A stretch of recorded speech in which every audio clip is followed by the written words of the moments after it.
Well, we've had quite a view into the future of our water resources on the Colorado River Basin, and we've assembled a group of water experts on this morning's panel to discuss how they see the future and how we're going to see our way through it.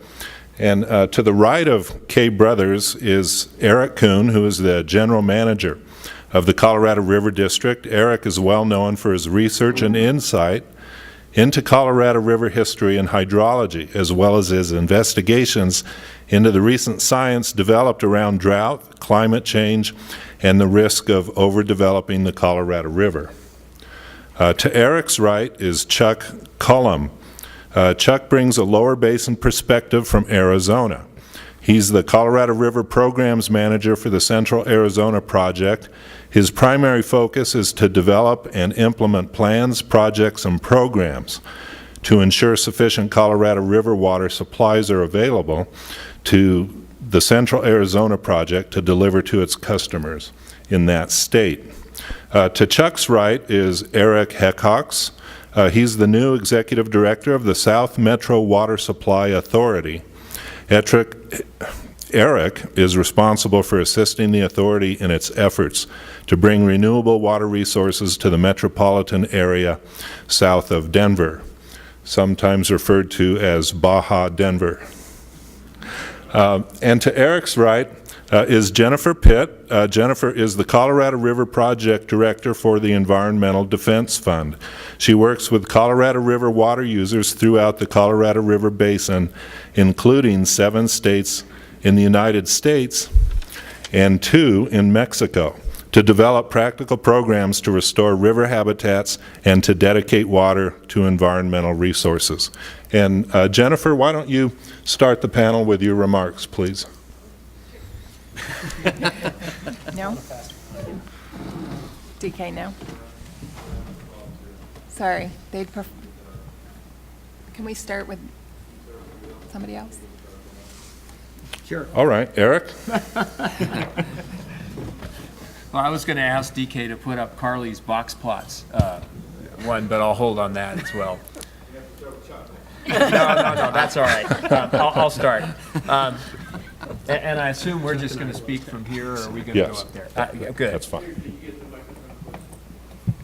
Can you hear me now?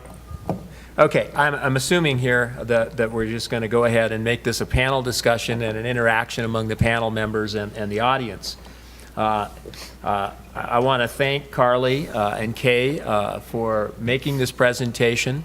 Originally, I will say that when we scheduled this meeting, we thought we might be able to be discussing a draft final report, but I understand now the draft final report is about Thanksgiving in time.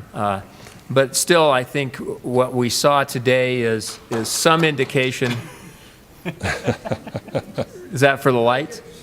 Oh, all right. Well, can I duck behind the table now? You know, and my question, I guess, for the panelists and everyone is, when this study is completed, how will we use this study in the future? In other words, will this be one of probably tens of thousands of water studies that the federal governments and the states have done that probably ends up on a shelf? Or will it be one of those handfuls of studies that were completed in the past that ended up with some public action, public consensus, and something happening? And I think that's the big question, and I think our challenge is to make sure this study is one of those few that results in action and not one of the many that results in a little bit of dust on a shelf. And Carly mentioned the 1971 framework study. I want to mention 2 other studies that give you an example of studies that I thought resulted in some action. The first one was completed actually by Reclamation when it was the Reclamation Service. It wasn't even the Bureau of Reclamation. It was actually an arm of the USGS. It was called the Fall-Davis Report. It was done before basically the 1922 Compact. It basically addressed a basic question, and that is, do we have the technology, do we have the ability as an organized government, as states and the federal government, to essentially tame and control the Colorado River? And the answer and the conclusion was, yes, we do. And what followed from the Fall-Davis report were basically two major things. One is it helped set the stage for the 1922 Colorado River Compact, and the second thing is it clearly set the stage for the 1928 Boulder Canyon Project Act. And of course, the Boulder Canyon Project Act is what authorized the construction of what we now call Hoover Dam. It also did a number of other things, including authorizing the All-American Canal, which serves as a supply to the Imperial Irrigation District. At that time, the Imperial Irrigation District was already in place. It was already getting water, but that water was going down through Mexico and then back up via the Alamo Channel into the Imperial Basin. And thus, the All-American Canal set the route through on ground that was All-American. So that's an example of a report that really did, in my view, set the stage for some clear action. The other thing that the 1928 Act, the Boulder Canyon Project Act, did was it instructed the Secretary of Interior to do a report on the comprehensive development of the Colorado River. That one took a while, almost 20 years. It was officially forwarded to Congress in 1947. It's got various names, including House Document 419 and those kinds of things. But it was I call it the Boulder Canyon Project Comprehensive Development Report. And when you look at this report, it really did set the stage for the Colorado River as we know it today.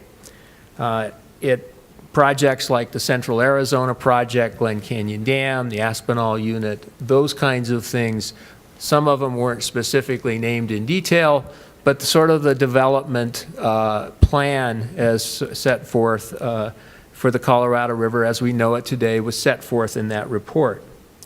Now, another thing that happened in that report that's very important, and that's the Secretary at the time and the Commissioner at the time basically made it, and with the endorsement of President Truman, basically said the federal government and Congress should not appropriate a dime for future water development on the Colorado River until the Basin states had completed their job under the Boulder Canyon Project Act. And the Boulder Canyon Project Act authorized the upper basin states, which include the 4 upper division states of California, Utah, Wyoming, New Mexico, and Colorado, and a 5th state with upper basin interests, Arizona, to negotiate the upper basin compact. They did so in 1948. And in 1956, Congress then passed the Colorado River Storage Project Act, which resulted in Glen Canyon Dam, Aspinall, our participating projects. So you can see that 1947 report was not one that sat on the shelf. It actually resulted in action and resulted in something happening. Now, from the lower basin perspective, the Boulder Canyon Project Act also pre-authorized a compact among the states with lower basin interests. There's California, Nevada, Arizona, and Utah and New Mexico, because like Arizona has upper basin interests, Utah and New Mexico have lower basin interests in the Gila and the Virgin. So it authorized that compact. Those states were not as successful in developing a compact, and they did what all of us do when we're not successful in negotiating an agreement. They all went to court. Arizona v. California was the consequence of that. When the dust settled with Arizona v. California in 1964 with the issuance of the decree, that essentially took the place of was the similar thing to the 48 compact as far as the main stem. It didn't address the tributaries, but as far as the main stem, it was the functional equivalent of the 48 compact. And what did that do? That set the stage for the 1968 Colorado River Basin Project Act, which authorized the Central Arizona Project, and there were other things like the salinity control and those kinds of things. So those are examples of projects or of studies, in my view, that really resulted in action. So maybe one of these days we're going to call this the Brothers Jurla Report as opposed to the Fall Davis Report. And we're going to see, maybe 50 years from now, we'll look back and say, what kind of actions did we take based on this report? And does it live up to the, is it going to be put in place with, considered in history with things like the 47 report or the Fall Davis report? Now, just a couple real things on the hydrology. I just want to say, I think that's the real issue on the basin. What's the future hydrology, and how do we manage a system where there's a great deal of variability? How do we manage a system where we really don't know what kind of water supply we're going to have? Carly put up a slide that had those interesting box plots. What she didn't show was the climate change median, if you want to call it, of 13.6 million acre feet over the next 50 years is actually higher than what we've seen from 1988 to 2007. That was that line. That's what, about 13.3 million, right? And if you use some estimates, the numbers aren't out, but there's some estimates out. If you expand that from 1988 to 2012, which is a 25-year period, it's 13.4 million acre feet. So the last 25 years are, in fact, lower than that 13.6 million acre foot figure. If you go back to 1953 and go from 1953 to 2012, you're at about 13.8 million acre feet. So not much different than the last 60 years. And I'll just finally mention that when the upper basin states were in the middle of the battle to authorize the Central Arizona Project and the Colorado River Basin Project Act, Colorado hired Royce Tipton to look at the hydrology. Royce Tipton, basically, who was an engineer who was involved in the Mexican treaty negotiations. He was involved in the Upper Basin Compact. He was the founding engineer for the CBT project. He really worked for about 5 decades for the CWCB.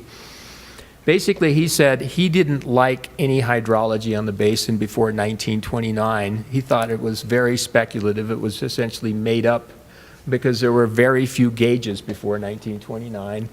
And if you want to use synthetic he coined the word synthetic hydrology to describe 1905 to 1929.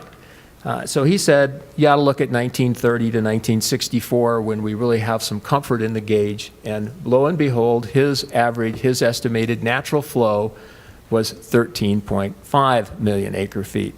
So I think basically what we're doing sometimes with this climate models are we're spending too much time worrying about what some very complicated climate models with lots of variability are telling us, and not enough time telling us about what recent hydrology has told us, because if you look at what the future is going to be, it's more likely going to be more like the more recent past than it is the 1905 to 1930 period.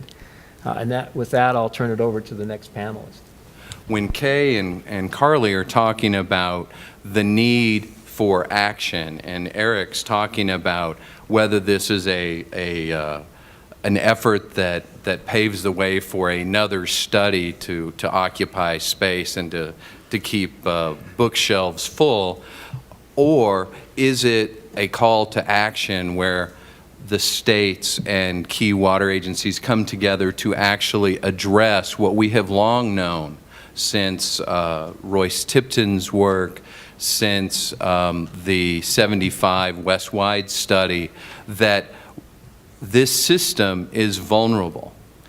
Certainly, Central Arizona Project understands that because of our priority. But we have an opportunity with this effort, a fact basis, new tools, an unvarnished view of what the supplies and demands are.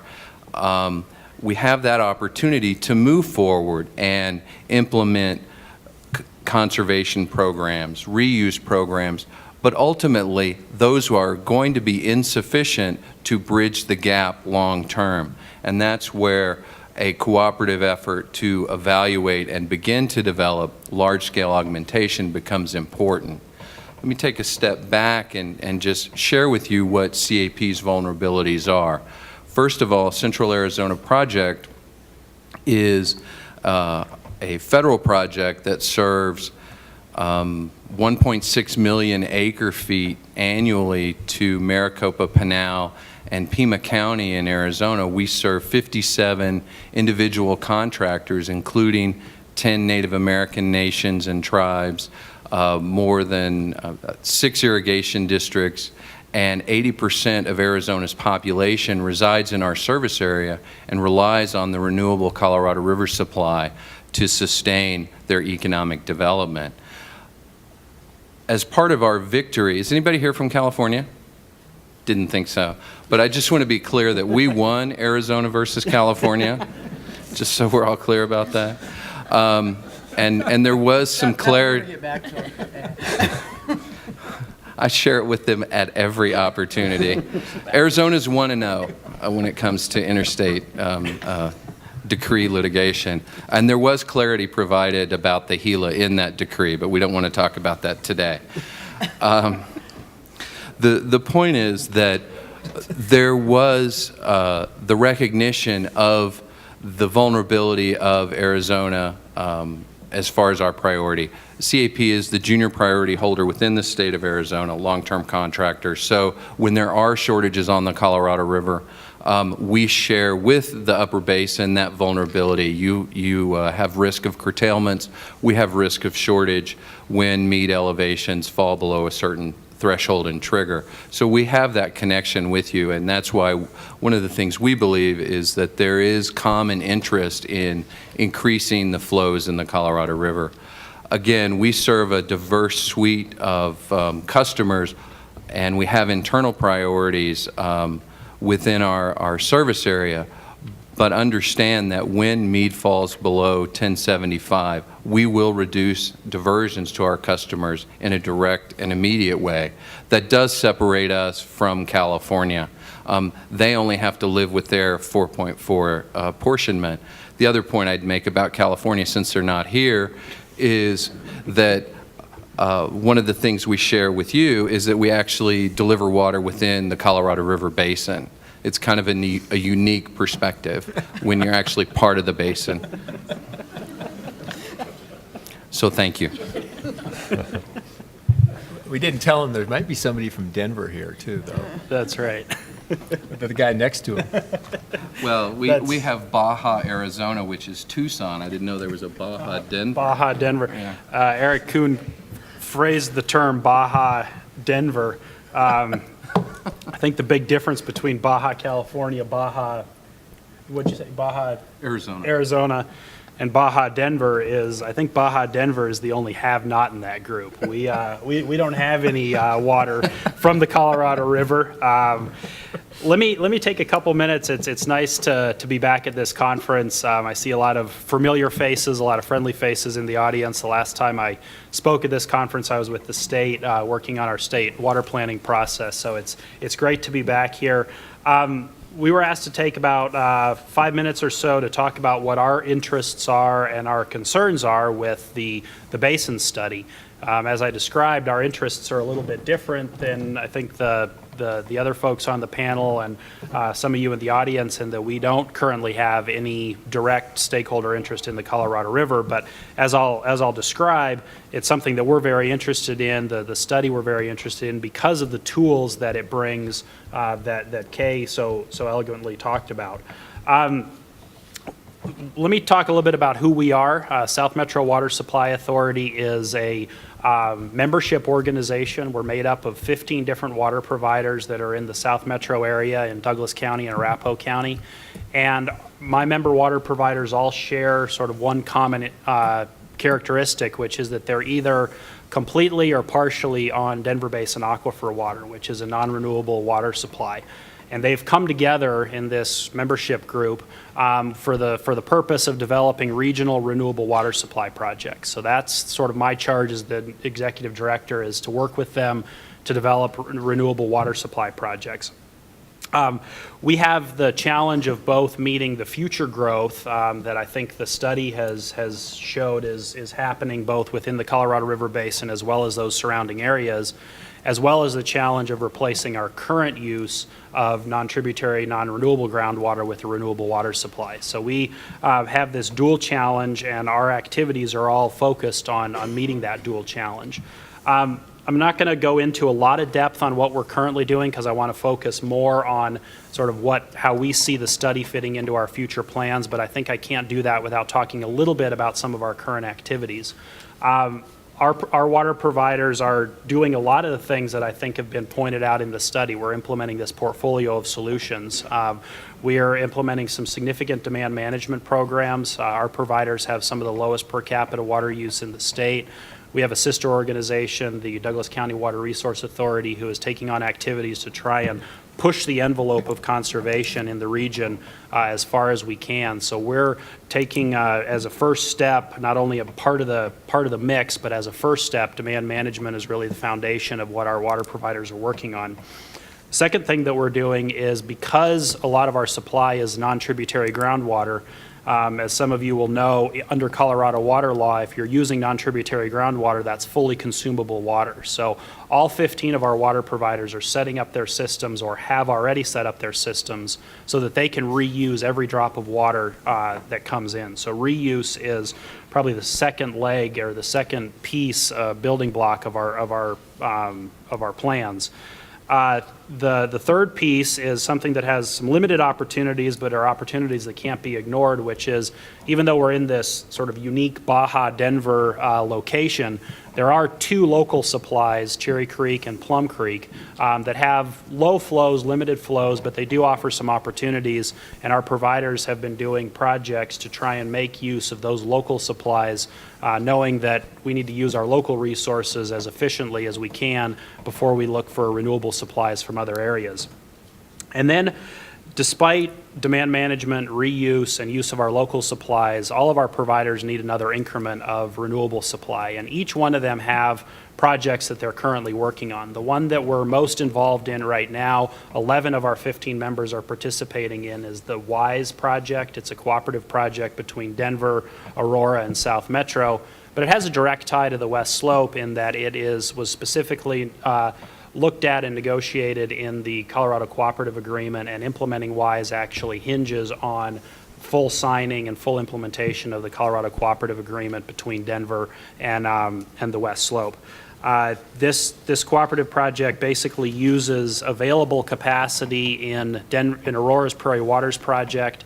It uses water that is available at different times from Denver and Aurora, and then brings that water into the South Metro area on a permanent basis, but on a variable basis, so that we can use that supply in conjunction with our current groundwater resources and other resources. So that gives you a quick overview of sort of what we're currently doing. But let me take a moment to talk about why the Colorado River is important to the South Metro area. Under any future scenario that we look at, we're going to need to implement conservation, reuse, the use of our local supplies, the WISE project, and other projects that are going on in our region. But even all of those combined aren't going to meet our future needs. So we're going to need an additional supply even after WISE and the current projects are being done. And those can only really come from a few sources. There's a potential that we can do an additional phase of WISE. That's not certain, but it is a possibility. As I mentioned, our signing WISE ties us in with the cooperative agreement. It ties us in a couple of critical ways. One, it ties us into the abstention provisions that are in the Colorado Cooperative Agreement.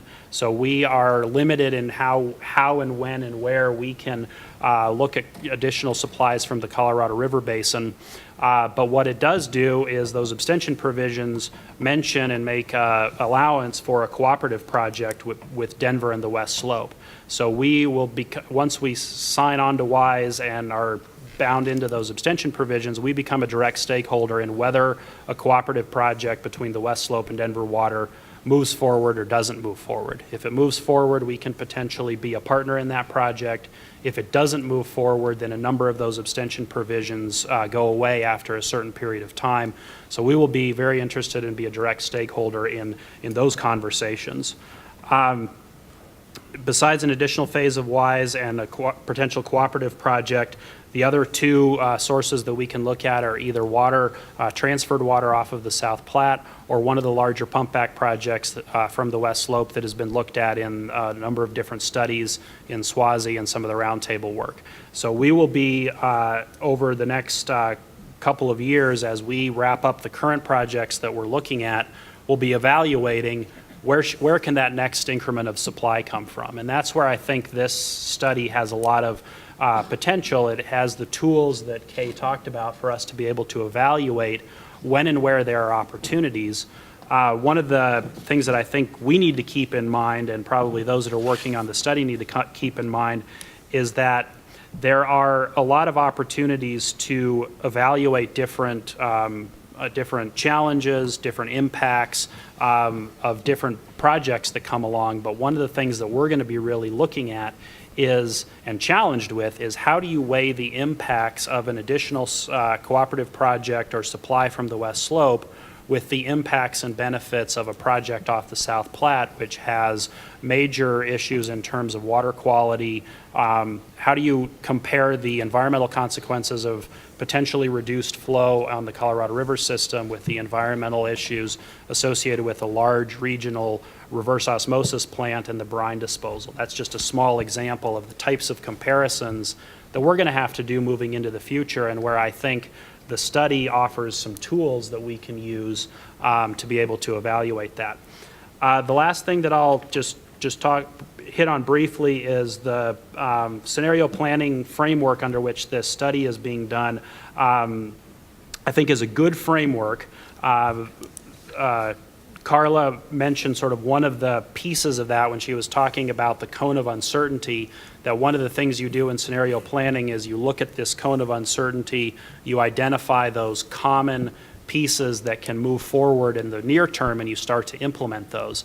But I think a second piece of scenario planning that is equally important is that you don't know where you're going to fall on that cone, and therefore you need to, any scenario planning effort needs to make sure that it leaves flexibility and it doesn't foreclose future options. So you want to implement solutions that can be implemented right now, but you also want to make sure that the actions you take in the near term aren't foreclosing future opportunities. And I think that as this study moves forward, that's going to be an important component to keep in mind so that the study can do what Eric Kuhn talked about, which is be a study that results in action rather than one that stays on the shelf. So thank you very much, and I'll take questions with the rest of the panel. Thank you, Eric. And DK, are we set up with Jennifer's PowerPoint? Thank you. I have to say, you really threw me when you tried to make me the first panelist, because I'm so accustomed as the voice of conservation organization to going last that I didn't really know how I was going to handle being able to go first. But thank you anyway for then allowing me to put myself back in my proper place. I also kind of apologize for the slide. I really only have one slide to show you today, but I felt silly just putting up one slide, so I made a title slide, and then I stuck another slide in, so now I have three. But now you know my name. I'm Jennifer Pitt. I work for Environmental Defense Fund, and I'm very pleased to be here. I think last time I came to this seminar, I was talking about the Colorado River Delta, and I really hope that I'll be back here talking about that again someday. It is all connected, but today a little bit about the Basin study. Next slide, thanks. So Environmental Defense Fund is working with a number of other conservation organizations, and we are interested in protecting a future where we have healthy rivers and healthy communities that depend on the rivers of the Colorado River Basin. These rivers generate a $26 billion economy every year, and those are dollars and jobs that are extraordinarily important to the communities that depend on them. This is a slide that just shows those conservation groups and a piece that we put together talking about our priorities for rivers. And you can download it on the Environmental Defense Fund website. I want to start out by saying that, as every other panelist has echoed, the Basin study really is a significant and important evolution of the Colorado River discussion, and we're really grateful to Reclamation and the states for going down this road and initiating the study. Next slide. The study has given us a modern view of water availability, and Reclamation has along the way been quite generous in sharing their data as they generate it, and we used their data and their Colorado River model to generate this slide, and I just wanted to talk you through it.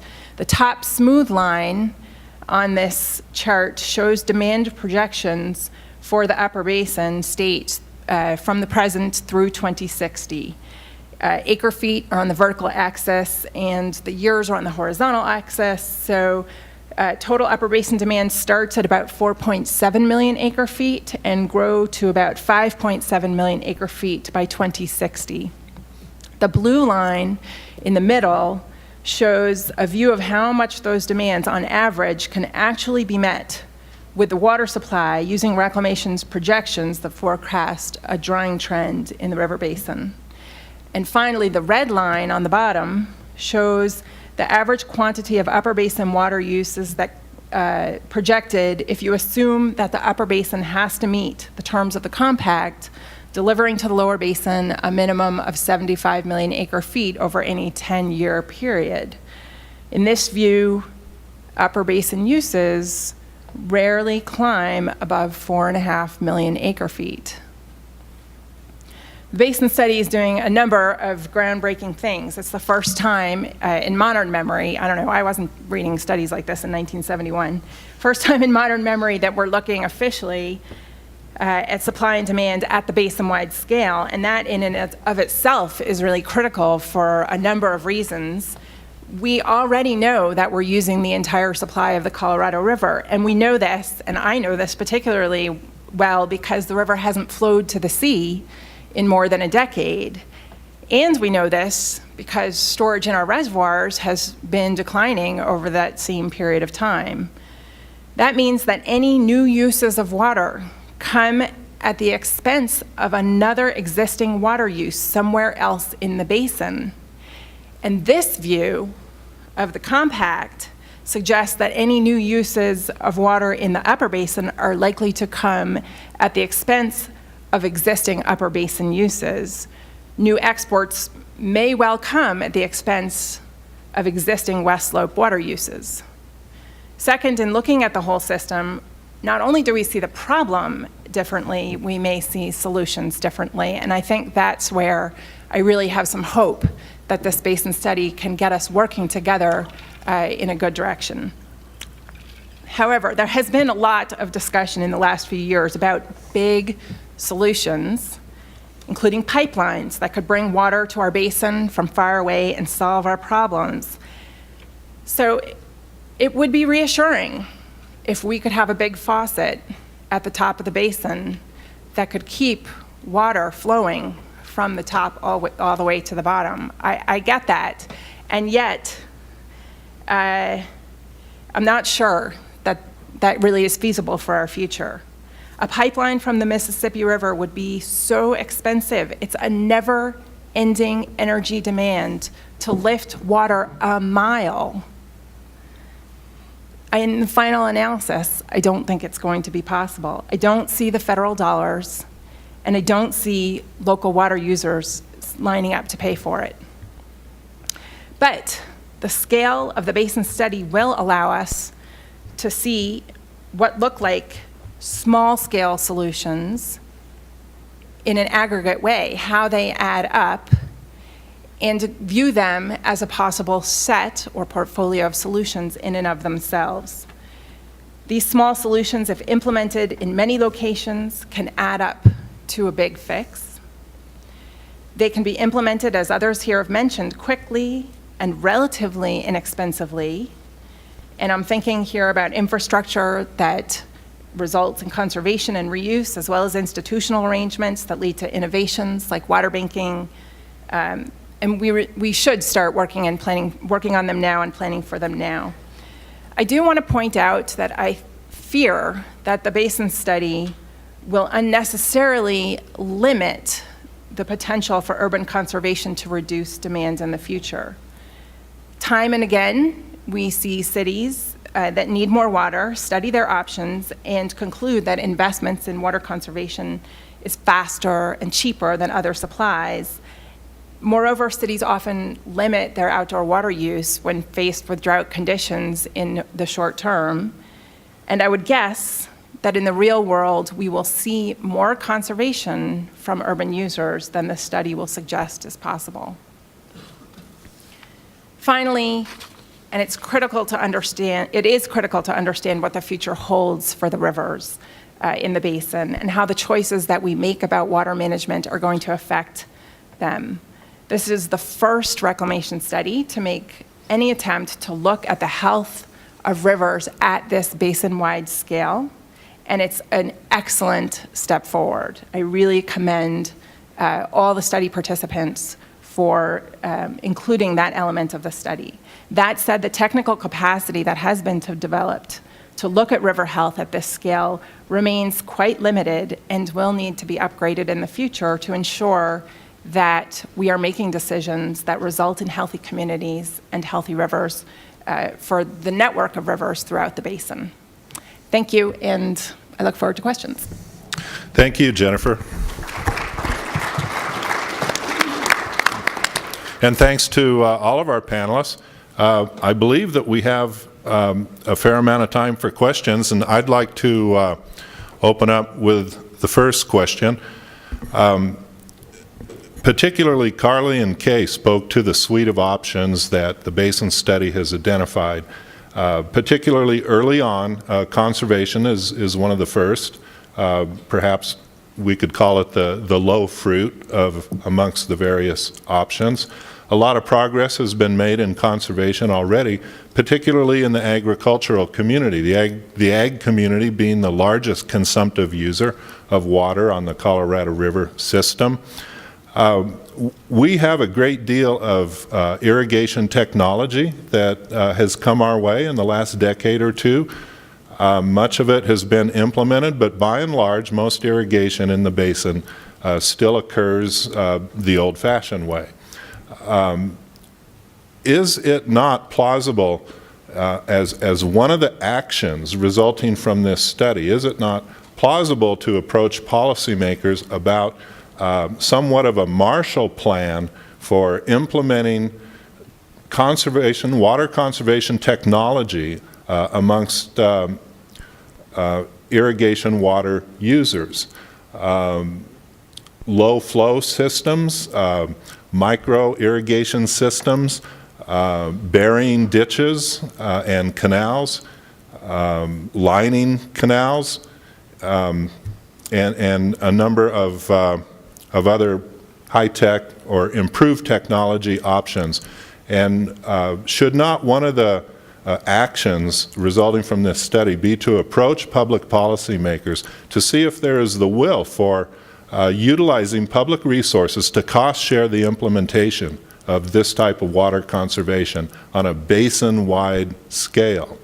It would be very expensive to do so, but we saw wonderful results here in the Grand Valley with our salinity control project during the 70s and the 80s. Not only was the salt and sediment load to the river system reduced, but a great deal of water conservation occurred with public participation, utilizing public resources.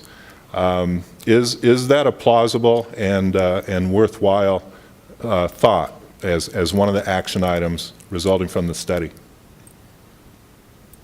Jennifer? Thanks. I would say that is absolutely a plausible thought, and I think the study results will well equip those policymakers to compare different options. But we look around the world and see agricultural regions in the Middle East. Israel is a net exporter of produce, and they are certainly a more arid region than we even have, or as arid as any region that we have in the Colorado River Basin. We look at the Murray-Darling Basin in Australia and how they've made investments in the past decade or 2 decades and see real opportunity for investments in conservation, both on the ag side and on the urban side.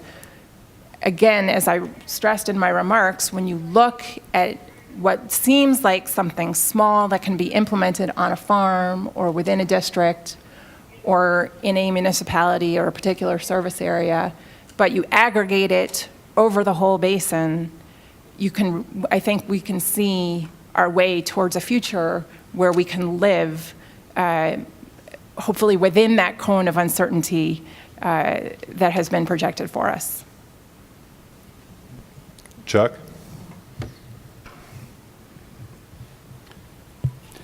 I can share with you Arizona's perspective and history of water conservation, particularly agricultural conservation. One of the fundamental issues when the Central Arizona Project was constructed was, is the federal government investing in a project that will simply exacerbate the water management problems in Arizona at the time, which was development on unsustainable groundwater pumping. So when the federal government completed the allocation of Central Arizona Project water to municipalities, Native American communities, and the irrigation districts, the explicit requirement was for the state of Arizona to engage in active management of the Central Arizona Project service area. So in 1980, the state of Arizona passed the Groundwater Management Act. It was then further strengthened in 1992 with the passage of the Assured Water Supply Rules, which require developers and agricultural interests to plan for long-term water supplies, renewable water supplies, rather than relying on groundwater pumping. The impact of that has been that agricultural users in Central Arizona are required by law and regulation to have lined ditches, laser-leveled fields, and best management practices which are implemented by the state of Arizona. When you then look at the Yuma area, the impact of micro-irrigation and conservation activities is muted by the fact that any over-irrigation returns back to the river like it does in the upper basin, and is used for other folks. So what I'm trying to frame is that the perspective or the optics of conservation may be significantly, the benefit of those optics might be significantly larger than the actual wet water benefits. When we talk about municipal conservation in Central Arizona, again, we have a robust and rigorous conservation programs that others have followed. Again, anybody from California? We passed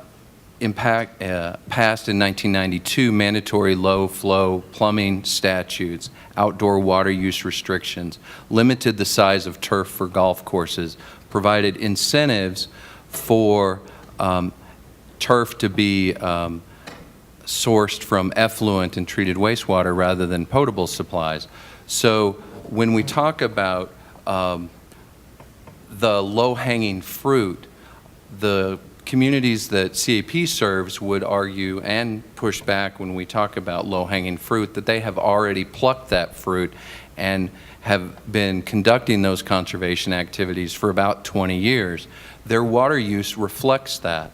While Maricopa County has the, up until the recession, was one of the, I think the second fastest growing county in the United States, water deliveries for municipal use were flat during that period. So we had more and more people, but they were using about the same amount of water because new construction was using the conservation technologies required by the state.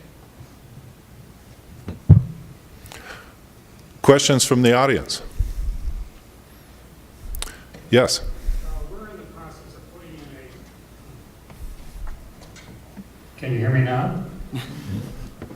We're in the process of putting in a big gun system at our ranch, and one of the reasons for doing it is that we understand that by the historic irrigation practice of flood irrigation, we have maybe a 25% utilization rate or efficiency rate, and that with the big gun system, we're going to 65 to 70% utilization. It seems to me that over the long term, if the agricultural community could be encouraged to better manage water resources, that would be a step, a huge step in the direction of conservation. And I wonder what tools might be incorporated by the Colorado River District to encourage, and perhaps this is addressed to you, Eric Kuhn, to encourage more efficient use of our water resources by the agricultural community. Good question, and let me address a couple things here, and let me also address an issue that I think we need to discuss when we talk about conservation. Can you hear me now? Get it real close. Right here? Well, the one question I have about, I know, going from traditional flood irrigation to drip or guns and those kinds of things, we need to remember one thing. What you're consuming, the water that you're taking out of the system, is what the plants are using. It's what the plants are, it's the actual use of the water by the plants. There's a little bit of loss in flood irrigation from evaporation from, say, surface water ponding on the field. But I think that's relatively small. So your consumption, in this study we're dealing with consumption. Consumption is about the same, if you're growing the same crop on the west slope, whether or not you're using drip or flood irrigation. And there's a second issue that from those of us that are farther upstream are very concerned about. That flood irrigation, in fact, has a very significant benefit in some ways to return flows to high mountain streams that 500 years ago it was beaver dams and it was natural flood irrigation. Today it's Bill Trampy and his ranch and others that irrigate the ground with return flows that anywhere from 30 to 90 days out, those are holding up late season stream flows. We've seen big changes on smaller streams in the Eagle where they've gone from ranches to golf courses. The golf courses only use what they really need to. The golfers don't like to get their feet wet or their shoes wet. And guess what? Those streams have been hammered in September, in August and September of the late season. So when we look at that, we need to be realistic about take a holistic view. What are we doing to the stream as well as what are we doing to the consumption? And if it's a net, I can see places where really it's a net negative to the environment to go from a flood irrigation to one of these high efficiency systems.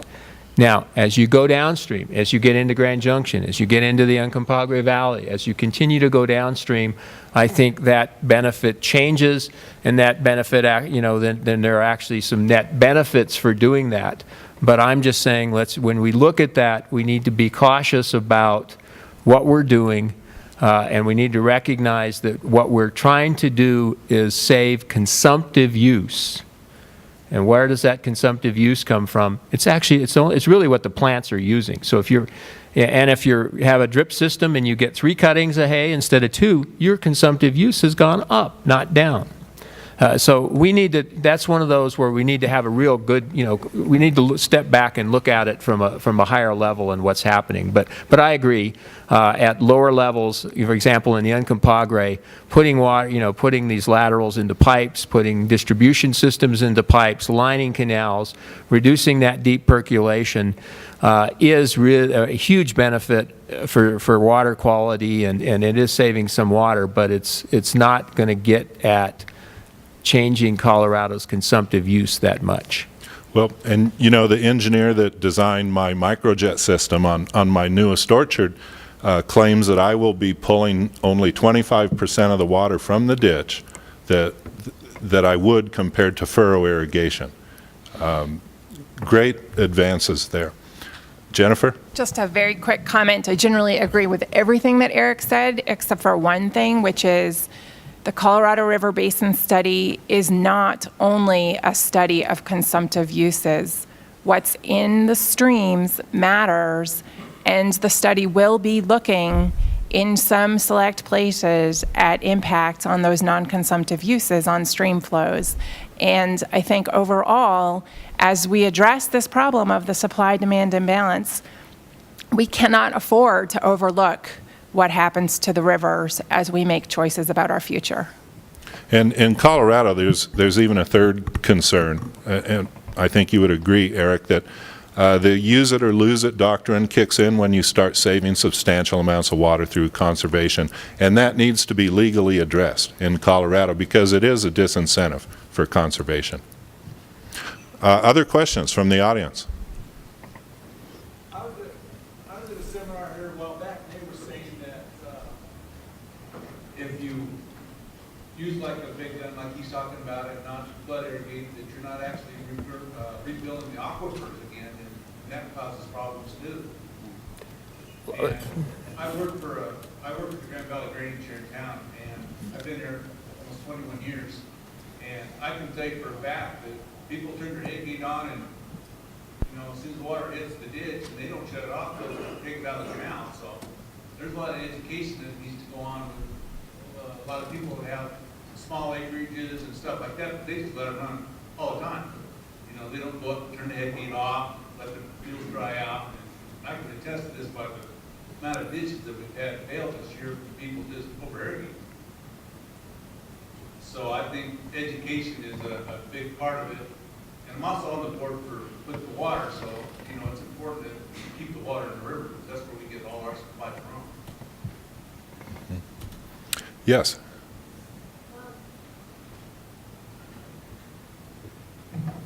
I second that. I agree with everything you're saying, but I think probably the biggest part of all of this, if you don't measure and monitor what's coming in, going out, you can continue to hope and pray and climate change and all that kind of stuff, but be able to plan for you to be able to do that, you have to measure and you have to monitor. Then you can plan for the future. Then you have the opportunity to store. And I work for a monitoring company, and trust me, I've watched and helped people put stuff in, and the guy turn around and say, in the first outlet with your stuff, we can see where we've made the savings. If you can't see it and put it on paper, it's a big question. Other questions or worries from the audience? Yes? I have a question, I think mostly for Eric, maybe Carly as well, because Eric has that big picture today. My question is, as water managers, water managers tend to be in that responsive. How do we create more supply rather than looking at demand? So, particularly for Eric, is there any discussion about land use development being more efficient rather than just responding to demand? And that's also a question for Carly in the study. Was there an aspect where you're looking at more efficient, less efficient land use development?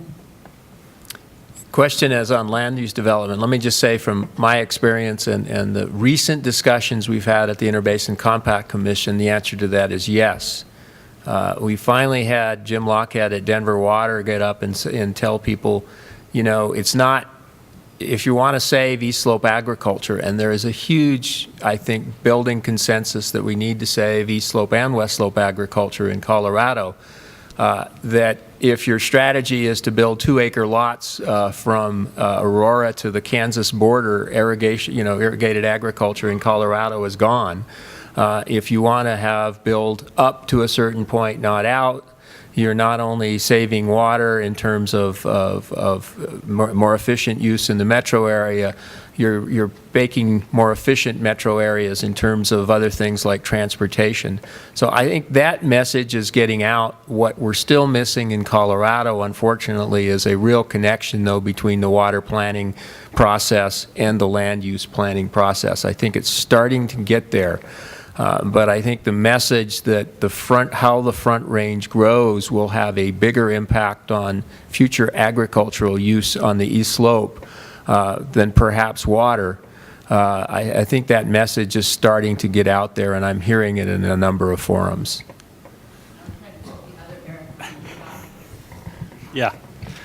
Yeah, let me address that, and I'll just echo what Eric Kuhn said, because he talked about it sort of from the global perspective. I can give some specific examples from our areas. I'll start with sort of the smaller ones, which is we've invested quite a bit in trying to figure out how do we make sure future development is in line with the EPA lead standards that sort of promote best conservation practices. So we've been working to identify, what are those standards? How do we look at them? How do we implement them? Where are there holes in them? And then where there are holes, we've invested some of our own money to match grant dollars to be able to say, okay, how do we get from standards to actual implementation on the ground? So that's sort of at the household region what we're looking at. I would say that in Douglas County, there is this trend that Eric talked about towards a much closer relationship between the land use planners and the water planners. One of the challenges that we're facing is a lot of the development has already been zoned or is is moving along, so it's within the process. But for those areas that are new, that have not been zoned, I would say water is probably the biggest issue that is talked about when they're looking at rezoning or approving land use plans within that area. And you don't have to look much further than the news in the last couple of weeks with what's happened with Sterling Ranch to be able to see that. Sterling Ranch implemented and came to the county and argued that they have are planning a community that has some of the lowest per capita use in the state. They were able to get that approved. They approved a full master plan, yet Sterling Ranch is still one of our participants in the WISE project because they need a water supply. Then there's, and I won't get into all the nuances of the court cases that have happened, but it's, those types of communities that are new, that haven't yet been zoned, water supply is on the forefront of the discussion, and it's not only not addressed, it's not even one of the issues that's being discussed. It is probably the issue that is being discussed. Yeah, excellent question.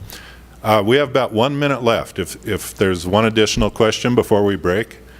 Tom.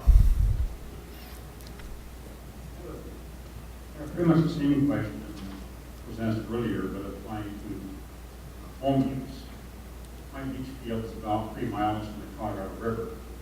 So if my shower head consumes 1 extra gallon of water, that's 1 more gallon in the leach field, 1 more gallon in the aquifer, and for some time delay of perhaps a few months or years, 1 more gallon in the Colorado River. So first question is, exactly what is the critical value of local shower heads? And the second question is there any value as a water rate on this water that flows from my beach field to the Colorado River in terms of stabilizing long-term flows, averaging things out? Because I mentioned earlier about agricultural water replenishing streams late in the season. The same can apply to water from beach fields.